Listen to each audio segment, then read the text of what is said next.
ओम नमो भगवते वासुदेवाय। नमस्कार दोस्तों, मैं वैभव शर्मा आपका अपने YouTube चैनल प्रभु प्रसंग में एक बार फिर से स्वागत करता हूँ। तिथियों में सबसे महत्वपूर्ण होती है एकादशी तिथि। उसमें भी कुछ एकादशी अधिक महत्वपूर्ण होती हैं, जैसे निर्जला एकादशी, जैसे ये कमला एकादशी। जैसा कि हम सब जानते हैं, कर्मों का फल मनुष्य को भोगना ही पड़ता है, परंतु कुछ कर्मों का फल, वो पाप हो या पुण्य, अधिक होकर मिलता है, या आप ये कह सकते हैं कि महत्व अधिक होता है। जैसे नदियों में गंगा नदी का महत्व अधिक होता है, वैसे ही सब मासों में अधिक मास का महत्व अधिक है।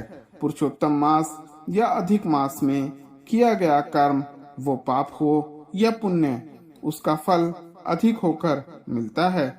यदि आप एकादशी का व्रत नहीं भी रख सकते तो भी पुरुषोत्तम मास की कमला एकादशी की कथा सुनकर पुण्य के भागीदार तो बन ही सकते हैं। चलिए पुरुषोत्तम मास की कमला एकादशी की कथा पर आगे चलते हैं। एक बार की बात है, युधिष्ठिर जी ने पूछा, हे भगवान, अब मैं श्री विष्णु व्रतों में सबसे उत्तम व्रत का, जो सब पापों को हर लेने वाला तथा व्रत रखने वाले मनुष्यों को मन वांछित फल देने वाला हो, वह सुनना चाहता हूँ। हे जनार्दन, पुरुषोत्तम मास की एकादशी की कथा के बारे में बताने की कृपा करें। उसका क्या फल है और उसमें किस देवता का पूजन किया जाता है? हे प्रभु, कृपा करके बतलाएं।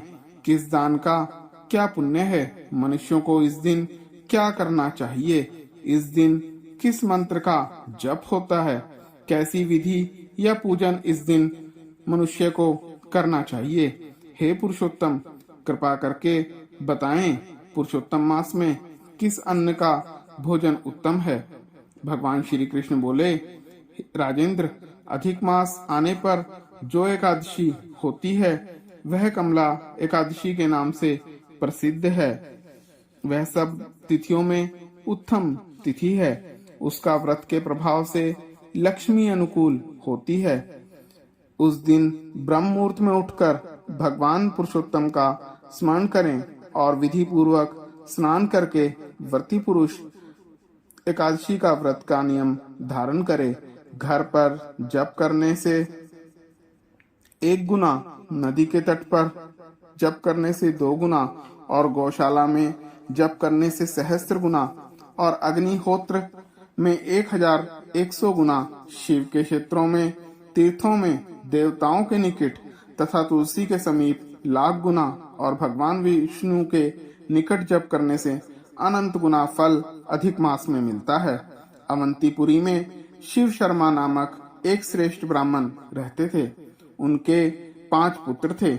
उनमें से जो सबसे छोटा था वह पापाचारी हो गया, इसलिए पिता और स्वजनों ने उसका त्याग कर दिया। अपने बुरे कर्मों के कारण निर्वासित होकर वह बहुत दूर वन में चला गया। दैव योग से एक दिन वह तीर्थराज प्रयागराज जा पहुंचा। भूख से दुर्बल शरीर और दीन मुख लिए उसने त्रिवेणी में स्नान किया। फिर क्षुधा से पीड़ित होकर वह वहां मुनियों के आश्रम खोजने लगा। इतने में उसे वहां हरिमित्र मुनि का उत्तम आश्रम दिखाई दिया। पुरुषोत्तम मास में वह वहां बहुत से मनुष्य एकत्रित हुए देखकर वहां चला गया।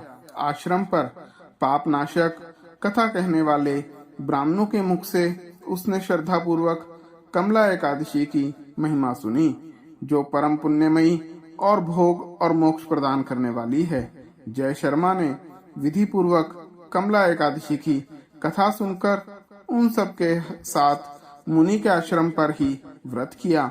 जब आधी रात हुई तो भगवती लक्ष्मी उसके पास आकर बोली, हे ब्राह्मण, इस समय कमला एकादशी व्रत के प्रभाव से मैं तुम पर बहुत प्रसन्न हूँ, और देवादिदेव श्री हरि की आज्ञा पाकर मैं बैकुंठ धाम से आई हूँ। मैं तुम्हें वर दूंगी। ब्राह्मण बोला, माता लक्ष्मी, यदि आप मुझ पर प्रसन्न हैं तो वह व्रत बतलाइए जिसकी कथा वार्ता में साधु ब्राह्मण सदा संलग्न रहते हैं।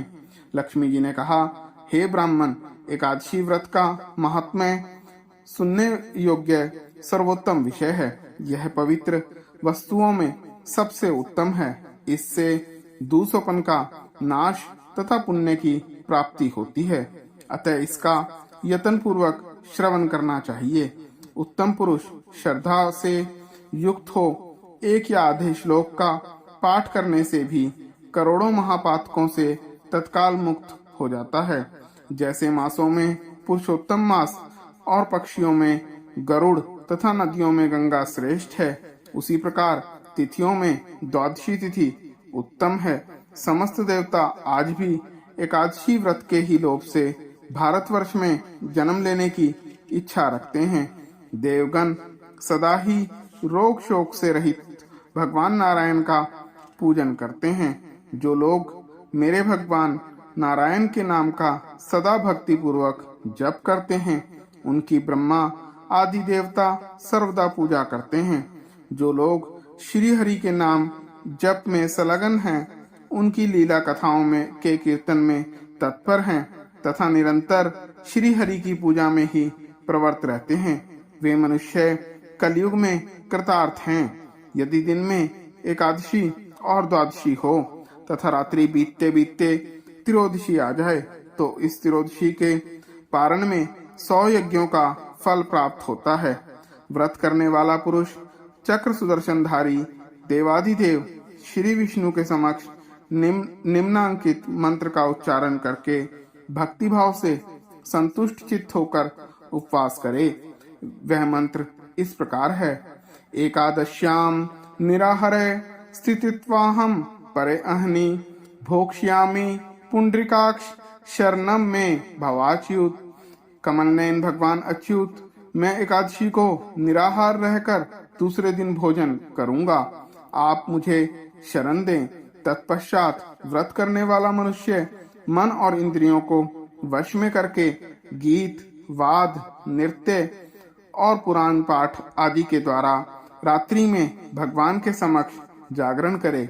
फिर द्वादशी के दिन उठकर स्नान के पश्चात जितेंद्रिय भाव से विधि पूर्वक श्री विष्णु की पूजा करे। एकादशी को पंचामृत से जनार्दन को नहलाकर द्वादशी को केवल दूध में स्नान कराने से श्री हरि का सायुज्य प्राप्त होता है। पूजा करके भगवान से इस प्रकार प्रार्थना करे, अज्ञानितिमिरान्धनस्य वर्तेनानेन केशव प्रसिद्ध सुमुखो भूत्वा ज्ञान दृष्टि प्रदो भव। हे केशव, मैं अज्ञान रूपी रतौंधी से अंधा हो गया हूँ। आप इस व्रत से प्रसन्न होकर मुझे ज्ञान दृष्टि प्रदान करें। इस प्रकार देवताओं के स्वामी देवादिदेव भगवान गदाधर से निवेदन करके भक्ति पूर्वक ब्राह्मणों को भोजन कराए तथा उन्हें दक्षिणा दे। इसके पश्चात भगवान नारायण के शरणागत होकर बलि वैश्व देव की विधि से 5 महायज्ञों का अनुष्ठान करके स्वयं मौन हो अपने बंधु बांधवों के साथ भोजन करे। इस प्रकार जो शुद्ध भाव से पुण्य में एकादशी का व्रत करता है, वह पुनरावृत्ति से रहित बैकुंठ धाम को प्राप्त करता है। भगवान श्री कृष्ण कहते हैं, हे राजन, ऐसा कहकर लक्ष्मी देवी उस ब्राह्मण को वरदान देकर अंतर्ध्यान हो गई। फिर वह ब्राह्मण भी धनी होकर अपने पिता के घर पर आ गया। इस प्रकार जो कमला एकादशी का उत्तम व्रत करता है तथा एकादशी के दिन इसका महात्म्य सुनता है, वह सब पापों से मुक्त हो जाता है। युधिष्ठिर जी बोले, हे जनार्दन, पाप का नाश और पुण्य का दान करने वाली एकादशी के महात्म्य का पुण्य वर्णन कीजिए, जिसे इस लोक करके मनुष्य परम पद को प्राप्त होता है। भगवान श्री कृष्ण ने कहा, हे राजन, शुक्ल या कृष्ण पक्ष में जब भी एकादशी प्राप्त हो, उसका परित्याग ना करें, क्योंकि वह मोक्ष रूप सुख को बढ़ाने वाली है। कलयुग में तो एकादशी ही भवबंधन से मुक्त करने वाली, संपूर्ण मनोवांछित कामनाओं को देने वाली तथा पापों का नाश करने वाली है। एकादशी रविवार को किसी मंगलमय पर्व के समय अथवा संक्रांति के ही दिन क्यों ना हो, सदा ही उसका व्रत करना चाहिए। भगवान विष्णु के प्रिय भक्तों को एकादशी का त्याग कभी नहीं करना चाहिए। जो शास्त्रोक्त विधि से इस लोक में एकादशी का व्रत करते हैं वे जीवन मुक्त देखे जाते हैं, इसमें तनिक भी संदेह नहीं है। युधिष्ठिर जी ने पूछा, हे श्री कृष्ण, वे जीवन मुक्त कैसे हैं तथा विष्णु रूप कैसे हो सकते हैं? मुझे इस विषय को जानने के लिए बड़ी उत्सुकता हो रही है। भगवान श्री कृष्ण बोले, हे राजन, जो कलयुग में भक्ति पूर्वक शास्त्रीय विधि के अनुसार निर्जल रहकर एकादशी का उत्तम व्रत करते हैं वे विष्णु रूप तथा जीवन मुक्त क्यों नहीं हो सकते? एकादशी व्रत के समान सब पापों को हरने वाला तथा मनुष्यों की समस्त कामनाओं को पूर्ण करने वाला पवित्र व्रत दूसरा कोई नहीं। दशमी को एक बार भोजन, एकादशी को निर्जल व्रत तथा द्वादशी को पारण करके मनुष्य श्री विष्णु के समान हो जाते हैं। आप मेरे चैनल प्रभु प्रसंग को लाइक, सब्सक्राइब व शेयर करें। जय श्री कृष्ण।